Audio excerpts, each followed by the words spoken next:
जालन्याचे खासदार डॉक्टर काळे या ठिकाणी जरांगे पाटलांच्या भेटी झाल्या आहेत।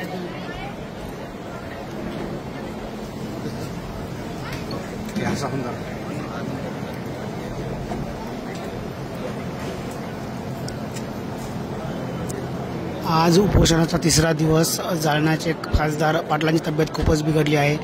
पाटलांसोबतच या ठिकाणी जे सामूहिक उपोषणाला जे मावळे बसले त्यांची तब्येत सुद्धा खूप खालावली आहे।